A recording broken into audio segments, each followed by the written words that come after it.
കോട്ടയം ജില്ലയുടെ ഹൃദയമായ തിരുനക്കരയിൽ വിളങ്ങി നിൽക്കുന്ന അതിപുരാതന ശിവക്ഷേത്രമാണ് തിരുനക്കര ശ്രീ മഹാദേവ ക്ഷേത്രം. ഇവിടുത്തെ പ്രതിഷ്ഠ സ്വയംഭൂവാണെങ്കിലും പ്രതിഷ്ഠ നടത്തിയത് പരശുരാമനാണെന്നാണ് വിശ്വാസം. പ്രശസ്തമായ 108 ശിവാലയങ്ങളിലെ ആദ്യ ക്ഷേത്രമായ തൃശ്ശിവപ്പേരൂർ വടക്കുംനാഥ ക്ഷേത്രത്തിൽ കുടികൊള്ളുന്ന ഭഗവാൻ തന്നെയാണ് ഇവിടെയും കുടികൊള്ളുന്നത്. തെക്കുംകൂർ രാജാക്കന്മാർ ഏതൊരു രാജാവിനെയും പോലെ അവരും തങ്ങളുടെ കൊട്ടാരങ്ങൾക്ക് ചുറ്റും കോട്ടകൾ പണിതു. ഇങ്ങനെ കോട്ടയ്ക്കകത്തിരിക്കുന്ന സ്ഥലങ്ങൾ കോട്ടയ്ക്കകം എന്നും പിൽക്കാലത്ത് കോട്ടയം എന്നും അറിയപ്പെട്ടു. തൃശ്ശിവപ്പേരൂരിലെ വടക്കുംനാഥനോട് അഗാധമായ ഭക്തി ഉണ്ടായിരുന്ന ഒരു തെക്കുംകൂർ രാജാവുണ്ടായിരുന്നു. വടക്കുംനാഥനെ മാസത്തിലെ ആദ്യത്തെ തിങ്കളാഴ്ച തൃശ്ശൂരിൽ പോയി തൊഴുതാതെ അദ്ദേഹത്തിന് തൃപ്തിയാകുമായിരുന്നില്ല. ഇന്നത്തെ പോലെ വാഹന സൗകര്യമില്ലാത്ത അക്കാലത്ത് തോണിയിലേറിയും നടന്നുമാണ് അദ്ദേഹം പോയിരുന്നത്. ഏകദേശം 3 ദിവസം എടുക്കുമായിരുന്നു അന്ന് കോട്ടയത്ത് നിന്ന് തൃശ്ശൂർ എത്താൻ. എന്നാൽ ഈ തമ്പുരാന് പ്രായമായതോടുകൂടി വടക്കുംനാഥനെ പോയി തൊഴാൻ നിർവാഹമില്ലാതായി. തൻ്റെ ഈ സങ്കടം അദ്ദേഹം വടക്കുംനാഥനോട് മനമുരുകി പ്രാർത്ഥിച്ചു. ഭഗവാൻ അദ്ദേഹത്തിന് മുന്നിൽ പ്രത്യക്ഷപ്പെട്ട് തമ്പുരാൻ ഇനി തൃശ്ശൂർ വരെ വരേണ്ടെന്നും തമ്പുരാൻ്റെ നാട്ടിൽ തന്നെ താൻ കുടികൊള്ളുന്നതാണെന്നും അരുൾ ചെയ്തു. അല്ലയോ ഭക്ത, നിന്റെ അതിർത്തിക്കുള്ളിലെ നക്കരക്കുന്നിൽ സ്വയംഭൂവായി ഞാൻ അവതരിക്കാം. എൻ്റെ വാഹനമായ നന്ദി എൻ്റെ മുന്നിലും ഒരു വെളുത്ത ചെത്തിച്ചെടി എൻ്റെ പിന്നിലും അല്പം ഇടതുമാറിയും കാണാം. അവിടെ നീ എനിക്കായി ഒരു ക്ഷേത്രം പണിയുക. കാലാന്തരത്തിൽ ആ ക്ഷേത്രം പ്രശസ്തമാകും. പിന്നീട് ആ രാജാവ് തൻ്റെ രാജ്യത്തെയും പ്രജകളെയും ഭഗവത് പാദങ്ങളിൽ സമർപ്പിച്ച് രാജ്യം ഭരിച്ചു. 4 ഭാഗത്തും ഗോപുരങ്ങൾ, കൂത്തമ്പലം, ശ്രീകോവിൽ, ഉപദേവതാ ആലയങ്ങൾ, നമസ്കാര മണ്ഡപം, അങ്ങനെ മഹാക്ഷേത്ര ലക്ഷണങ്ങളെല്ലാം ഒത്തിണങ്ങിയ ഒരു ക്ഷേത്രം തമ്പുരാൻ തൻ്റെ ഇഷ്ടദേവനായി പണികഴിപ്പിച്ചു.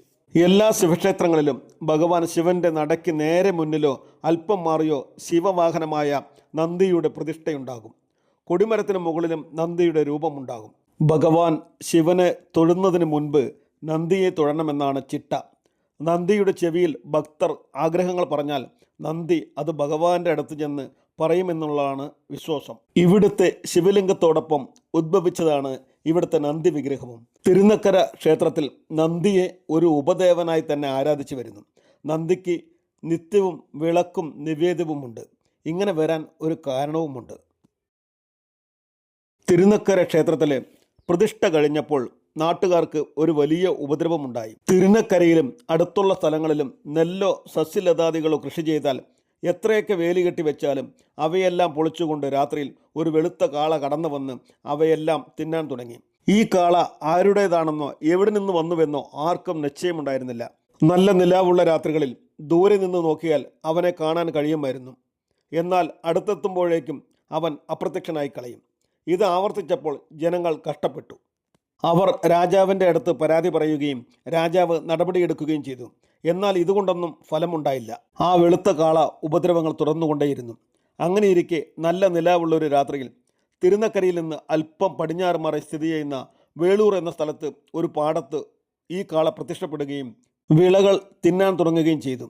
ഈ സമയത്ത് പണിക്കാരനായ ഒരു പറയൻ കാളയ്ക്ക് നേരെ കല്ലെറിയുകയും അതിനെ ആട്ടി ഓടിക്കുകയും ചെയ്തു. ആ സമയത്ത് തന്നെ രാജാവിന് ഒരു സ്വപ്ന ദർശനമുണ്ടായി.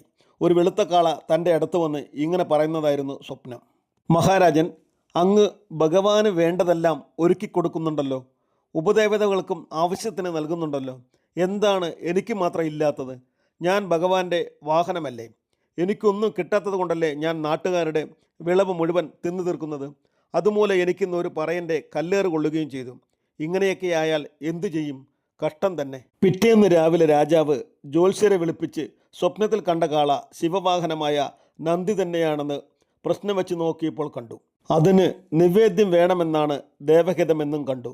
തുടർന്ന് രാജാവ് വേളൂരിൽ കാളയ്ക്ക് ഏറുകൊണ്ട സ്ഥലം തിരുവിതാംകൂർ ദേവസ്വം വകയാക്കുകയും അവിടുത്തെ നെല്ലുകൊണ്ട് നിവേദ്യമുണ്ടാക്കണമെന്ന് നിർദ്ദേശിക്കുകയും ചെയ്തു. അങ്ങനെയാണ് നന്ദിക്ക് നിവേദ്യം തുടങ്ങി വെച്ചത്. ഈ നന്ദി വിഗ്രഹത്തിൽ ഇടയ്ക്കിടെ ചില വ്രണങ്ങൾ ഉണ്ടാകാറുണ്ട്. ഇത്തരം വ്രണങ്ങൾ ഉണ്ടാകുന്നത് ഒരു അപശകുനമായാണ് കണക്കാക്കപ്പെടുന്നത്. രാജ്യത്ത് വലിയ വലിയ അത്യാഹിതങ്ങൾ നടക്കുമ്പോഴാണ് വ്രണങ്ങൾ ഉണ്ടാകുന്നതും അവ പൊട്ടുന്നതും എന്നാണ് വിശ്വാസം. പണ്ട് തിരുവിതാംകൂർ രാജാക്കന്മാർ അന്തരിച്ച വർഷങ്ങളിലെല്ലാം ഇത്തരത്തിൽ വ്രണങ്ങൾ വന്നിരുന്നു.